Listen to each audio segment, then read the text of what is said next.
Hello everyone, my name is Divyansh and welcome back to my YouTube channel. पिछले video में हमने सीखा कि what is the meaning of account and what are the classification of accounts. इस video में हम अपने क्वेश्चन बैंक से दो क्वेश्चन सॉल्व करने वाले हैं जो कि क्लासिफिकेशन ऑफ अकाउंट्स पे बेस्ड होंगे।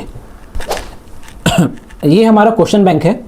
इस क्वेश्चन बैंक में मैंने स्टडी मटेरियल के सारे क्वेश्चन, पिछले 6 अटेम्प्ट के आरटीपी एमटीपी के सारे क्वेश्चन और पिछले 6 अटेम्प्ट के पास्ट एग्जामिनेशन क्वेश्चंस इंक्लूड किए हैं।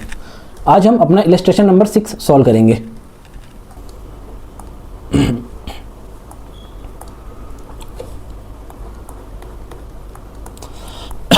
सॉरी, ये हमारा इलस्ट्रेशन नंबर 6 है। ये हमारे स्टडी मटेरियल का क्वेश्चन है और स्टडी मटेरियल में भी ये इलस्ट्रेशन नंबर 6 ही कंसिडर किया गया है। तो हम पढ़ते हैं कि ये क्वेश्चन क्या कह रहा है। So the classification of following accounts under traditional and accounting equation approach. मतलब नीचे दिए गए अकाउंट्स का हमें क्लासिफिकेशन बताना है कि ट्रेडिशनल अप्रोच में ये किस कैटेगरी में आएंगे और अकाउंटिंग इक्वेशन अप्रोच में किस कैटेगरी में आएगा। अब हम इसको फटाक से सॉल्व कर लेते हैं। तो हमारा जो पहला अकाउंट है वो है building account and purchase account. पहला अकाउंट हमारा बिल्डिंग अकाउंट, दूसरा अकाउंट हमारा परचेज अकाउंट। तो बिल्डिंग अकाउंट, पहली बात तो बता बिल्डिंग है होगी क्या, asset, liability, capital, income, expense. मैं अकाउंटिंग इक्वेशन अप्रोच की बात कर रहा हूँ। बिल्डिंग क्या है मेरे लिए, बिल्डिंग बिजनेस एंटिटी के लिए क्या होगी, एक रिसोर्स होगा जिसको वो यूज़ कर रही है। ठीक है, यूज़ कर रही है किस चीज़ के लिए, बिजनेस ऑपरेशन करने के लिए, ताकि वो रेवेन्यू जनरेट कर सके। तो ये it will come under the asset category because this is the resource of the company. ठीक है,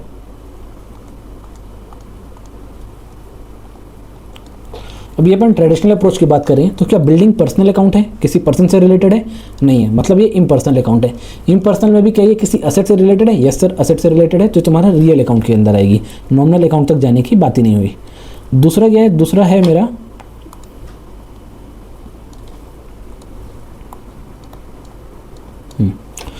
मेरा परचेस।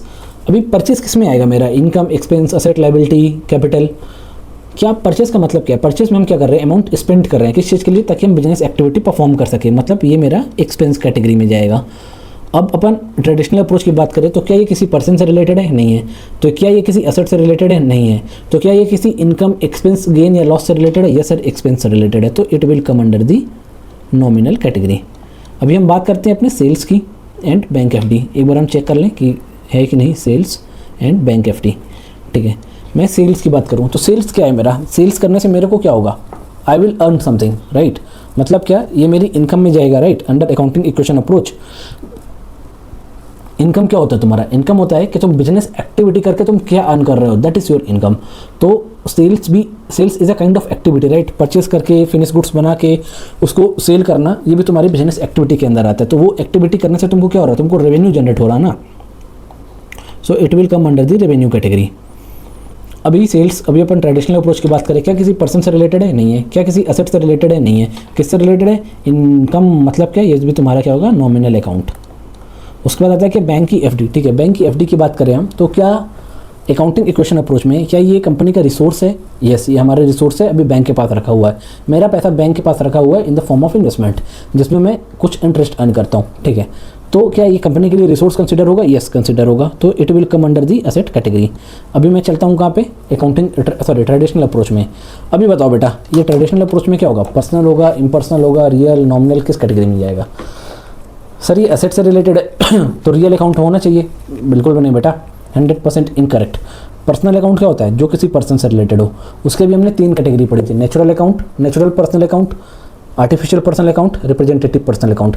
रिप्रेजेंटेटिव पर्सनल अकाउंट क्या होता है, ये किसी पर्सन या ऑर्गेनाइजेशन के नाम से नहीं रहता, मगर ग्रुप ऑफ पर्सन या ऑर्गेनाइजेशन को रिप्रेजेंट कर रहा है, रिप्रेजेंट करता है। तो क्या बैंक फिक्स डिपॉजिट रिप्रेजेंट नहीं कर रहा है क्या, कि ये बैंक को रिप्रेजेंट नहीं कर रहा है कि मेरा पैसा बैंक के पास रखा हुआ है, बैंक को रिप्रेजेंट कर रहा है ना। Bank and bank is an organisation, और ऑर्गेनाइजेशन क्या होते हैं, आर्टिफिशियल पर्सन। मतलब क्या, bank FD related to personal account. इसका मतलब क्या, ये तुम्हारा क्या होगा, पर्सनल अकाउंट होगा। अभी हम बात करते, उसके बाद हमारा नेक्स्ट 2 ऑप्शन कौन से, एक है रेंट, दूसरा है रेंट आउटस्टैंडिंग। ठीक है, रेंट के बारे में बात कर लेते हैं। रेंट क्या है, रेंट तुमने अमाउंट स्पेंड किया है किस चीज़ के लिए, for running the business activity, तो ये तुम्हारा क्या हो जाएगा, एक्सपेंस हो जाएगा। ठीक है, अभी क्या रेंट किसी पर्सन से रिलेटेड है? नहीं है। क्या किसी असेट से रिलेटेड है? नहीं है। किससे रिलेटेड है, एक्सपेंस से रिलेटेड है, so it will come under the nominal account. अब मैं बात करता हूँ रेंट आउटस्टैंडिंग की। ठीक है, तो रेंट आउटस्टैंडिंग क्या है, रेंट आउटस्टैंडिंग में मैं बात करता हूँ रेंट आउटस्टैंडिंग की, वो भी अकाउंटिंग इक्वेशन अप्रोच के अंदर। Sir rent outstanding represents a financial obligation, yes sir, मतलब इतना रेंट ड्यू हो चुका है पर पे नहीं किया, मतलब पे करना अभी बाकी है। So it will come under the liability category, ठीक है, ये फाइनेंशियल ऑब्लिगेशन है जो मेरे को मीट करनी है।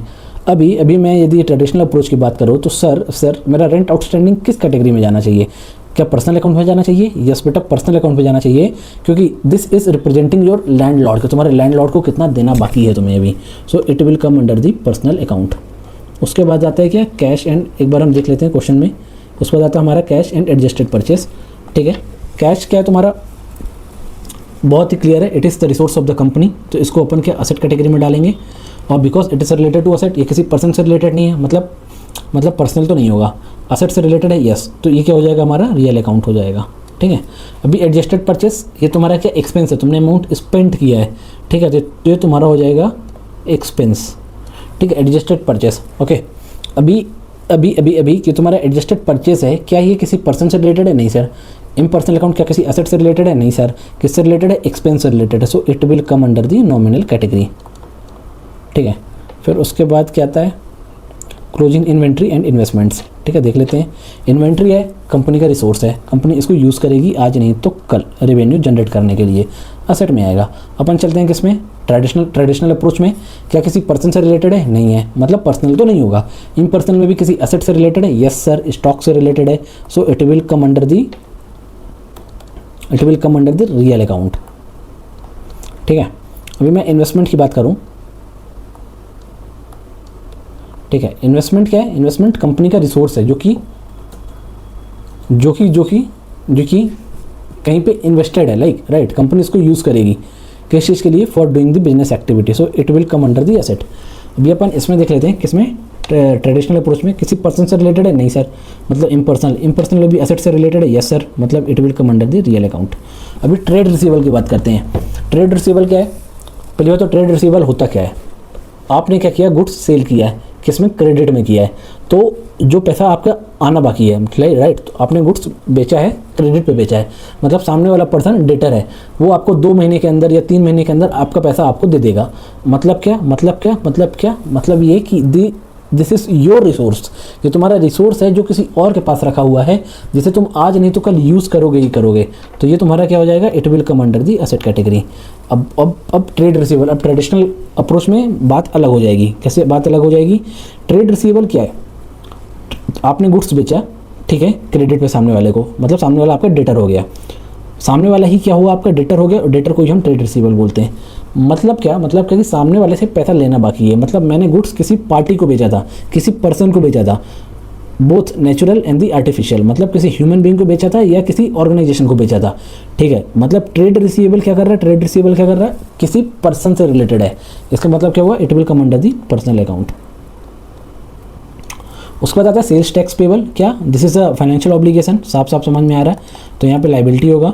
और क्या? गवर्नमेंट को रिप्रेजेंट कर रहा है, तो इसका मतलब यहाँ पे क्या होगा? पर्सनल अकाउंट होगा, ठीक है। इधर पे क्या? डिस्काउंट अलाउड, ठीक है, आपने सेल किया, क्रेडिट पे सेल किया, अब आपको पैसे जल्दी चाहिए थे तो आपने डिस्काउंट दे दिया, ठीक है। जो आपने डिस्काउंट अलाउ किया है, ठीक है, वो पैसा आपके पास आने वाला था, मतलब मगर आया नहीं, ठीक है, पैसा आने वाला था मगर आया नहीं, मतलब तुमने पैसा स्पेंड कर दिया है, तुमने खर्चा कर दिया है, तो डिस्काउंट अलाउड क्या होगा? तुम्हारा एक्सपेंस कैटेगरी में जाएगा। अभी ये एक्सपेंस कैटेगरी में जा रहा है, तो मतलब क्या? ट्रेडिशनल अप्रोच में it will come under the nominal account, क्योंकि ये किसी पर्सन से रिलेटेड नहीं है, किसी एसेट से रिलेटेड नहीं है, एक्सपेंस से रिलेटेड है, क्लियर कट, तो ये नॉमिनल अकाउंट में चला जाएगा। बैड डेट क्या होता है? पहली बात तो समझो, आपने गुड्स क्रेडिट पे बेचे, किसको? ABC लिमिटेड को। अब ABC लिमिटेड को आपने 3 महीने की क्रेडिट दी थी, लेकिन वो 3 महीने में पैसा पे नहीं कर पाए। आप उम्मीद किए ठीक है अगले 6 महीने, अगले 2-3 महीने में कर देंगे, फिर भी नहीं कर पाए। उसके बाद भी उन्होंने पैसा नहीं पे किया, मतलब 1 साल तक तुम्हारा पैसा आउटस्टैंडिंग था, ठीक है। For a period of 1 year तुम्हारा पैसा ABC लिमिटेड से लेना बाकी था, तो तुम अब क्या करोगे? भाई तुम्हारे पास पैसा 1 साल तक नहीं आया, मतलब पक्का उनकी फाइनेंशियल कंडीशन कुछ अच्छी नहीं होगी, मतलब फाइनेंशियली डिस्ट्रेस होंगे वो, ठीक है। तो in that case what you will do, ये तुम धीरे धीरे क्या करोगे? अपना माइंड सेट करोगे कि ठीक है ये पैसा मेरा डूबने वाला है, ठीक है। अभी तुमको न्यूज़ आती है क्या कि ABC लिमिटेड इंसॉल्वेंट हो गया, मतलब कि अब तो तुमको पैसा मिलेगा ही नहीं। मतलब क्या है? बैड डेट क्या होता है? बैड डेट होता है कि तुम्हारे डेटर्स बैड हो गए, मतलब डेटर्स से अब पैसा रियलाइज़ नहीं होगा, तो इट इज़ एन एक्सपेंस, मतलब जो पैसा तुम्हारे पास आने वाला था अब वो नहीं आएगा, मतलब तुम्हारा मतलब तुम्हारे से खर्चा हो गया वो। So it will come under the expense category, ठीक है, बिकॉज एक्सपेंस है तो it will go to the nominal account. उसके बाद कैपिटल, उसके बाद क्या है यार, ट्रेड रिसीवेबल हो गया, सेल्स टैक्स पेबल हो गया, बैड डेट हो गया, डिस्काउंट अलाउड हो गया। कैपिटल एंड ड्राइंग करेंगे, बहुत सिंपल है। कैपिटल क्या है, अकाउंटिंग इक्वेशन अप्रोच में कैपिटल में जाएगा। ड्राइंग क्या है, मतलब क्या, तुम्हारे ऑनर ने बिजनेस से पैसा विड्रॉ कर लिया तो अकाउंटिंग इक्वेशन अप्रोच में ये भी कैपिटल में ही जाएगा। अभी अपन यहाँ देख लेते हैं, यहाँ देख लेते हैं क्या कैपिटल क्या करता है, कैपिटल रिप्रेजेंट करता है कि ऑनर का कितना पैसा इन्वेस्टेड है, मतलब ये यहाँ पे पर्सनल अकाउंट माना जाएगा, ठीक है। ड्राइंग भी तुम्हारा पर्सनल अकाउंट ही माना जाएगा क्योंकि ये ऑनर को रिप्रेजेंट कर रहा है। इसके बाद क्या आता है,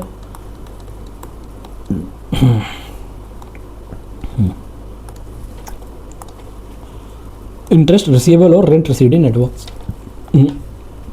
इंटरेस्ट रिसीवेबल, ठीक है, दिस इज योर रिसोर्स, कहीं और रखा हुआ है, आपको मिलने वाला है, मतलब आपका इंटरेस्ट, आपने इनकम अर्न कर ली है, आपने इनकम अर्न कर ली है, आपका इंटरेस्ट ड्यू हो गया है बट आया नहीं है तो वो आ जाएगा, मतलब अक्रू हो चुका है पर आया नहीं है, मतलब आज नहीं तो कल आ जाएगा, मतलब तुम्हारा पैसा कहीं और पे रखा हुआ है, तो ये तुम्हारा क्या हो गया, असेट को रिप्रेजेंट कर रहा है, ठीक है। लेकिन यहाँ पे ट्रेडिशनल अप्रोच में बात थोड़ी टेढ़ी हो जाएगी। कैसे, ये इंटरेस्ट तुमको कहाँ से आ रहा है, ये तुमको किसी पर्सन से आ रहा है, या तुमने कहीं इन्वेस्टमेंट कर रखा उससे आ रहा है, या तुम्हारी बैंक की एफडी से आ रहा है, क्वेश्चन क्लियर नहीं है, ठीक है।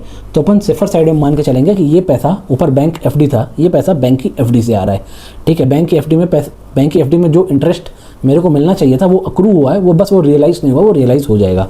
तो बैंक की एफडी किसको रिप्रेजेंट करती है, हमारे उसको, ए पर्सनल बैंक को, सो it will come under the personal account. अभी रेंट रिसीव्ड इन एडवांस, अभी इस बात को समझेंगे अपन थोड़ा सा।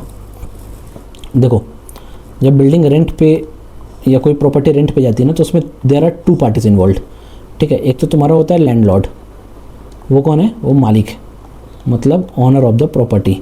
एक तुम्हारा होता है टेनेंट, टेनेंट मतलब कौन, किराएदार। अभी जो रेंट है वो इसके लिए क्या है, इनकम है, मगर इसके लिए क्या है, एक्सपेंस है, ठीक है। तो सपोज मैं क्या बोल रहा हूँ, मैं बोल रहा हूँ कि इसके लिए एक्सपेंस है और इसके लिए इनकम है। अभी मैं यहाँ पे लेता हूँ कि आउटस्टैंडिंग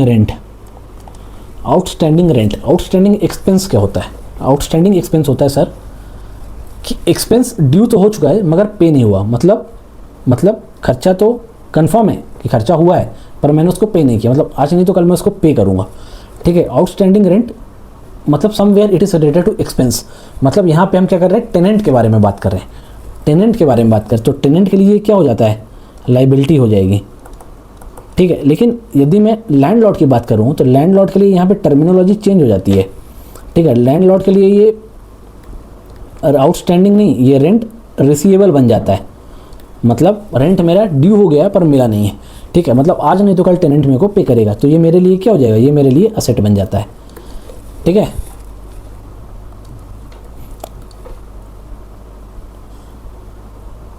ठीक है, अभी अपन समझते हैं क्या रेंट रिसीव्ड इन एडवांस क्या होता है, ठीक है। सर ये रेंट रिसीव्ड इन एडवांस क्या होता है बताता हूँ मैं, रेंट, ठीक है, और रिसीव्ड इन एडवांस, समझना इसको, ठीक है। मतलब क्या, रेंट ड्यू नहीं हुआ मगर टेनेंट ने लैंडलॉर्ड को रेंट पे कर दिया, मतलब ये लैंडलॉर्ड के पॉइंट ऑफ व्यू से सोचने वाली बात है।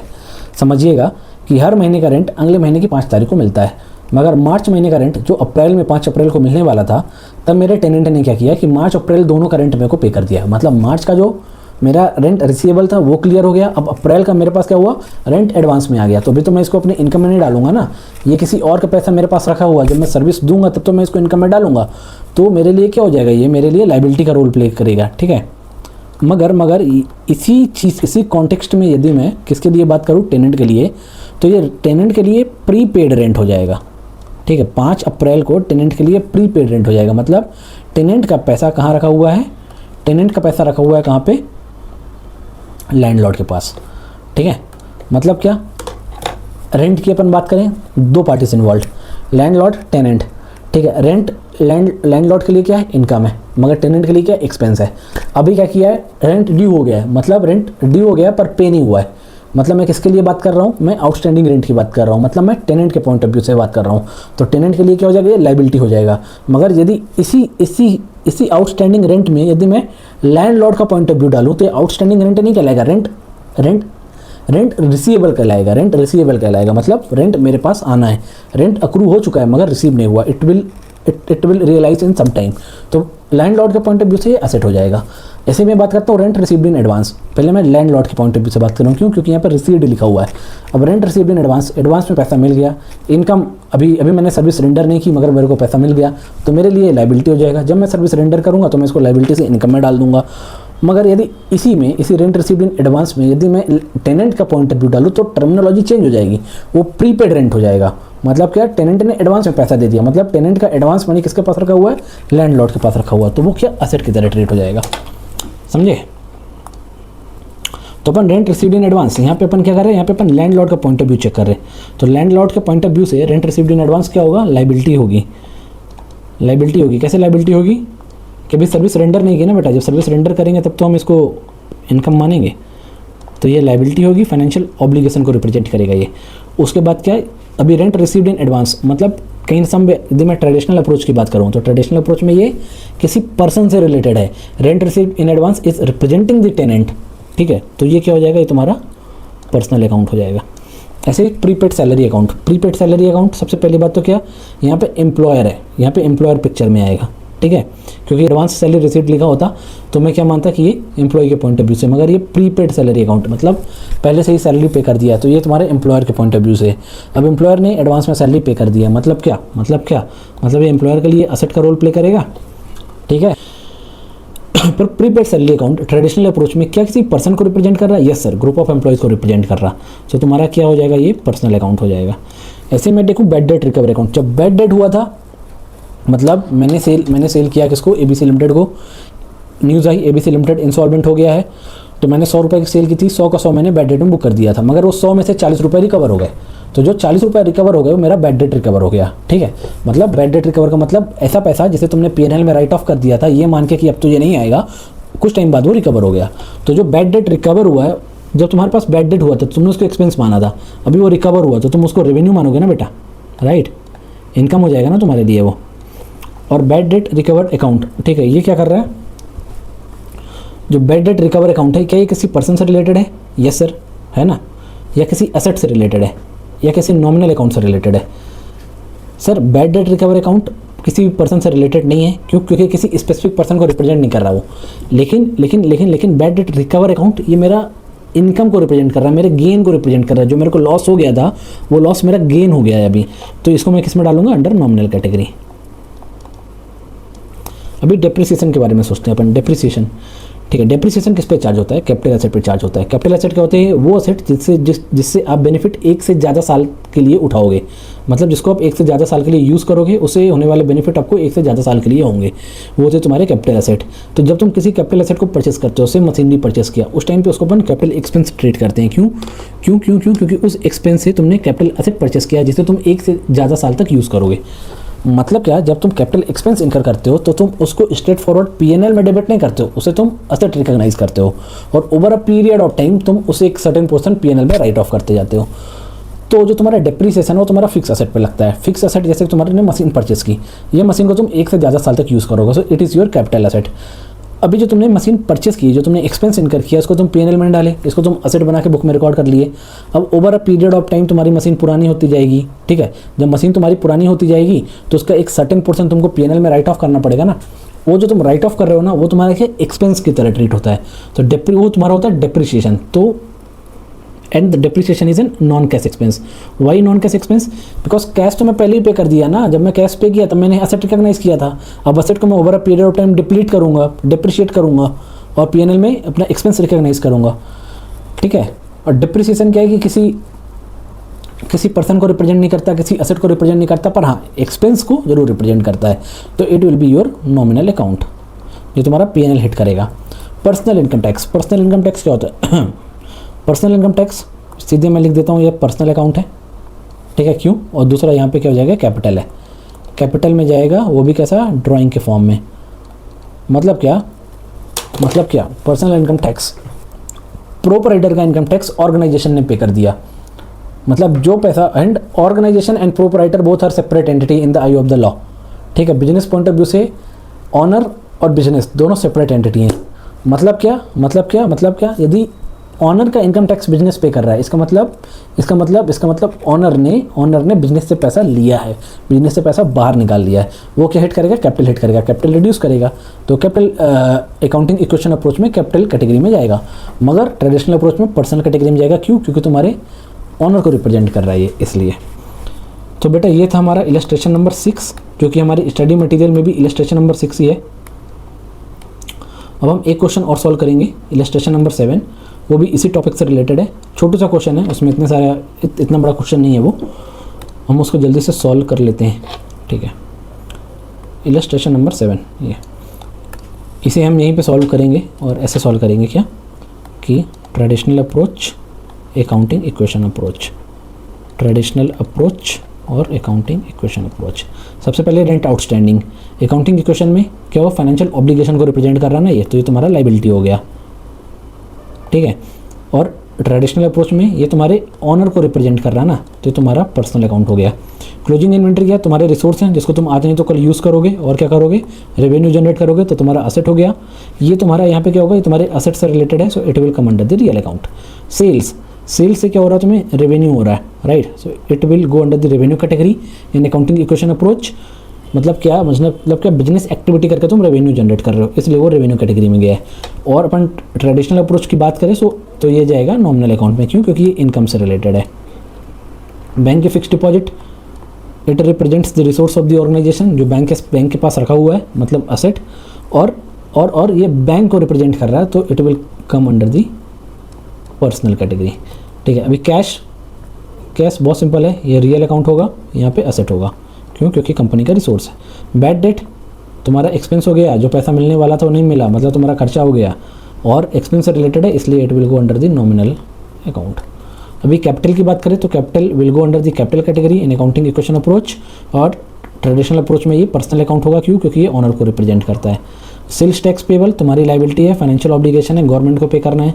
सेल्स टैक्स पेबल रिप्रेजेंट कर रहा है किसको? गवर्नमेंट को, कि गवर्नमेंट को पैसे देना है, so it will come under the personal category. Okay, फिर आता है क्या? ट्रेड रिसीवेबल क्या है?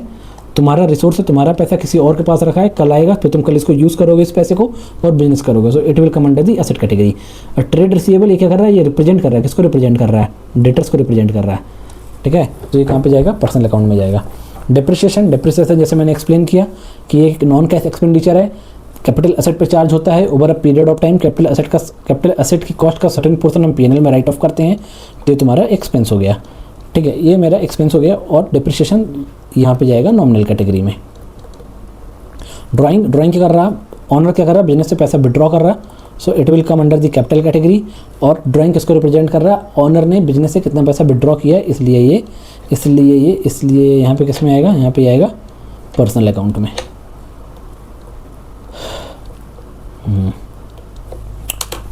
तो बेटा ये हमने 2 क्वेश्चन आज सॉल्व किए जो कि क्लासिफिकेशन ऑफ अकाउंट से रिलेटेड है, और 2 के दोनों हमारे स्टडी मटेरियल के क्वेश्चन हैं। आज के सेशन के लिए इतना ही। C A Divyansh signing off. Stay tuned for my next video.